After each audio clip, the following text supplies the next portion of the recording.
everyone, today I want to talk about a book that really surprised me, but in the best way possible. It's called Networking for Authors by Dale L. Roberts. Ugh, networking. Do you get that feeling when you hear that authors need to network? I know I do. And by the way, my name is Shannon. I write under the pen name of S.E. Houston. And before we dive into the book, Networking for Authors, I do need to give you guys a full disclosure. I know Dale, he is a great guy, so my opinion might be a little biased here, but for a good reason. Even more, he actually mentions me in the book. You might have to read it to see why that might add another layer of bias. But honestly, that is part of what makes this book so impactful. And I have to admit that when Dale first told me the title of this book, I was not thrilled. The word itself, networking, can be a huge turnoff, especially for introverted authors like me. It sounds forced, awkward, and frankly, a little icky. Honestly, the word networking has always kind of put me in the mind frame of like mixers or pushy salespeople. Not exactly what I picture as part of a writing career. But reading the book has completely changed my perspective on this word of networking. It turns out I actually am networking, and you probably are too, even if you don't realize it. Dale uses me as an example in the book to show how I network. And it made me step back and look at all the ways that I've been building connections without even thinking about it being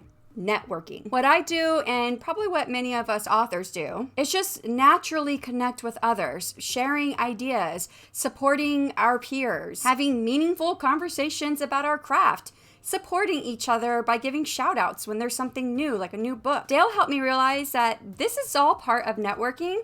It's just done in a way that feels genuine. That feels genuine and natural. What I love about this book is how approachable it is. Dale doesn't push you to become someone you're not, and he understands that many authors are introverts or might feel overwhelmed by the idea of networking. Instead, he breaks it down into practical steps, things you might already be doing without realizing it. For example, engaging with other authors on social media, supporting fellow writers by sharing their work or attending their events, and building those genuine